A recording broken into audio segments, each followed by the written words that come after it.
Hello everyone and welcome to another edition of Rescue Me. I am Natalie Herbeck. You know, we've been doing this for several weeks now, and we talk about dogs getting rescued from the streets or from situations where they've been abused here locally.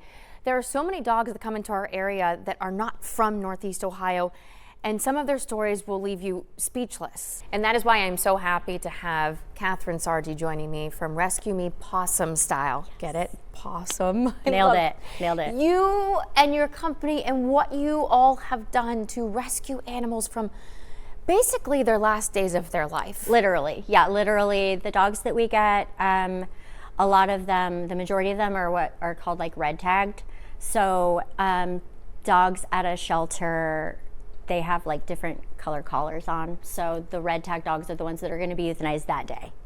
So we'll go in and we'll grab the red tag dogs. And honestly, sometimes another dog who may not be red tagged, but who may have some medical issues or something like that. The harder to adopt dogs, we can say. Where are you going to find these dogs? All through the South. And why do you go south? Generally in the South, there are not as lenient shelter rules. Like, so for instance, in one of the cities, a dog has 3 days once they've come into the shelter, meaning it could be someone's dog. It literally could be someone's dog. Like if they don't go pick up their dog within 3 days, they don't have the space. There are a lot of street dogs. There's like spaying and neutering. Perhaps there's not as much spaying and neutering. I don't know exactly, but well, to know what you do, because down south they don't have Goddard's law. They don't have something like that to really. So at least these dogs may not be getting justice down there, but you're saving their lives up here. Literally saving their lives, and it really is beautiful. It's kind of a difficult job to do. It's extremely. I give you so much credit. And it's really, but it's to see a pup flourish once they've had the attention and the love, and you know, literally, like I will tell a dog that I have gotten, like, you're safe now. Like, you don't have to worry anymore. You're safe. You're here. Like, as long as you're in my house or with Anne, as long as you're with us, like, we're not going to let anything else happen to you. And I feel like what's equally as important for us to adopt these dogs, knowing that they literally were rescued from their last day on Earth. On top of that, though, if you want to be a foster parent for these dogs, to allow them to continue to rescue more. Socialization is key with these dogs. A lot of them have come from the streets, or they've been taken from a backyard that they've been chained up. They're malnourished, they're scared. And so, you know, it's just to be in like a gentle, loving environment to kind of decompress from all of that. It's really important. The socialization is huge with these dogs. We want to find them really good, loving homes. We want both the dog and the family to thrive. That's super, super important. We would never want to set a dog or a family or a person up for failure when they're adopting. It's amazing. That's what it is. It's what you're doing, and I can't imagine the work and the emotion that goes into this. I mentioned before that these stories will leave you speechless. We have 3 today. And one has been in your care, so should we? Yeah, Duncan? Let's bring Duncan in. Yeah, my little sack of potatoes. So this is Duncan. This is little Duncan. You've been taking good care of him. Yeah, so he came up with a big, I think we brought 21 dogs up right before Thanksgiving. So he came to me right after Thanksgiving. He's been a foster. I have 2 pitties of my own, 2 rescue pitties, and he came to us. He's been with me since right after Thanksgiving. He is a very sweet boy. He prefers to be an only dog. Okay. I think an only dog situation for him, he is not super active. He'll play ball or he'll fetch. He has a little bunny that's super cute. He has a little bunny that he plays with, but he really just a little bed and somebody to scratch him like this, and he's good to go. Is he a cuddler? He looks like he'd be a good cuddler. He goes, he's so cute. I have these little stairs for him, and he'll come up on the bed and he'll kind of like lay in the corner of the bed and kind of check things out. And then after about 5 minutes, he'll walk up and he'll sit next to you, and then you lift the covers up and he'll just go right and he'll lay right next to you.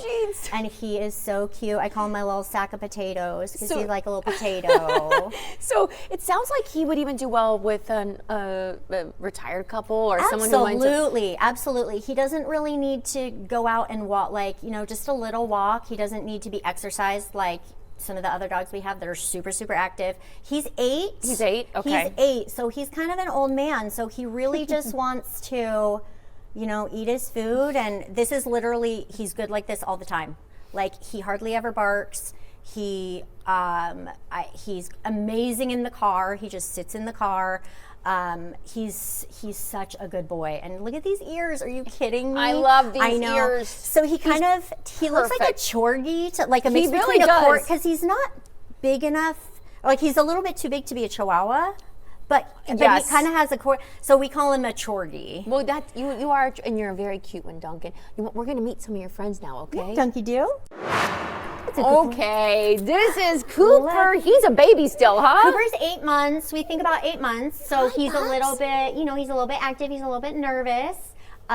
Cooper would be really great in a very active family. Look at that handsome face. Look at that. He's so adorable. He's a very sweet boy. Where did you find him? What was he his came background? up again with the same group of pups. All the pups that we're bringing today, they all came up in the same group. And so we have adopted a lot of them out. We still have a few left, which they're featured on our Facebook page. So let's talk about your Facebook page. The dogs are featured there, but we also have an area, a link tree where people can make donations there. Yeah, there's a link tree where they can get stuff off the Amazon wish list, which is always literally anything, any little bit, it helps tremendously. So the link tree is in there for Amazon and for any monetary donations. And every cent, I don't get any money. No one gets paid. Every cent goes back to the pups. And it just, every pup that we can get adopted, again, like we really work hard to match the right dog with the right family. We don't want to set anyone up for failure. We don't want anyone to, regret their decision. This is when you adopt a pet, it's a life. It's a big deal. Yeah, it's a big deal. They're a part of your family. Well, and I brought up earlier, again, about the fact that some of these scenarios are just horrific that you have found them in. These two so far don't seem like they necessarily were, but you've had a dog in your care that someone had put a firework in its mouth. Yes, so Heidi K, she came to us. I can't even imagine someone doing that to a dog, and you guys didn't give up on her. No. Anne is a rock star. I am just the co-pilot to help be a volunteer. She's the one who really steers the ship. And so Heidi K, oh, what a baby. What a baby. Heidi K came to us from Memphis, and someone had put a firework in her mouth. She came into the shelter, and they were immediately going to euthanize her. They didn't even put her in the system. So they'll put, when a dog comes in, they'll log the dog in to keep track of them. They didn't even put her name in the system. And someone, I think, called Anne and said, hey, we have this dog. She immediately went and got the dog, brought her up here for surgery. The doctor who did the surgery was absolutely amazing and literally put her nose back on. Literally, her whole nose was off to the side. Unbelievable what he was able to do for her. And now she did incredible job.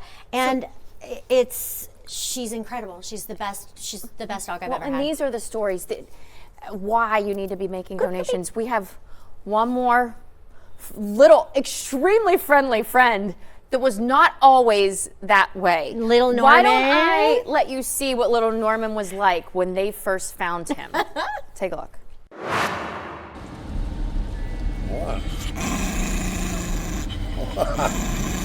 There's no reason for that. Nobody's moving. And this is Norman now. Yes. And this is the man behind miracle the worker. amazing work. The miracle worker. Norman, this is Carlin, by the way. You do a lot of the service training for these dogs. Yes. What all have you been able to do? You've not only given them to veterans, but other people with other needs in the community. Yes. So we don't only train service dogs. We train, for basic obedience, all training, whatever you guys can think of. It honestly just depends on what the individuals are looking for out of their dogs or what they want to see accomplished. We make it work. Well, and it's amazing because he would have been Immediate. euthanized. Yeah. I mean, and to be fair, when a dog, the shelters, they don't have the resources to, get Norman the help that he needs. Like when a dog is like this, their poor little brain is just all disheveled. They don't want to be like this. They want somebody to come in and they want somebody to be like, for lack of a better word, their pack leader, or they want that structure. There just aren't the resources. So yeah, he would have been euthanized straight away just because he... That's just, it breaks your heart, but to see the work you've done now. So what kind of person would he end up going to? He would have to go to someone who's a fair but firm, capable but competent leader. And so he wants to have all the love that you can provide for him, but he wants to dictate it on his terms. And so if it's not on his terms, then he starts having his fits that he wants to throw. Well, and that just goes to show you that sometimes that over love that you give isn't necessarily the best thing for the dog. Yeah. And you're proving they're not. I just can't get over though the night and day difference that you have. You guys have upcoming events because I know you're a very small organization. Yes. So raising money to help these animals in some of the worst case scenarios is crucial for you. Yes. So upcoming on Valentine's Day, Mad River Harley in Sandusky, there's going to be like an indoor poker run. That's going to be a fundraiser. It's going to be a adopt event. So come on down and do the poker run on February 14th. And then there is at Schmedley's on the 16th. There is going to be a heavy metal concert for anyone who's interested in that. After the Apocalypse is going to be playing, and they've won the best metal band in Cleveland, like the Billboard Best. That's incredible. Yeah, so they're going to be doing a show. It's going to be like a food donation kind of thing. So come down, have some dinner, listen to some really good music. The other band that's playing is also really amazing. Inducing Panic, maybe, I think. Well, you just, go to their Facebook page, learn more about those events, other ones they have upcoming, or again, to just make a donation if you can. That wish list is there for them. They literally rescued this little Norman on the brink of what would have been his last days on earth, and so many more where that came from thanks to your amazing work. Anna's behind the scenes. I want to thank her again for the wonderful work she does with these animals. You guys are incredible. Thank you. Thank you so much for being here. Oh my gosh, thank you for bringing Norman in. It's a pleasure. The crew. The more word we can get out about what we do, the more pups we can help. Okay, and it's Rescue Me Pawsome style. Yes. And this is Rescue Me, and I'm Natalie Herbeck, and we will see you next time.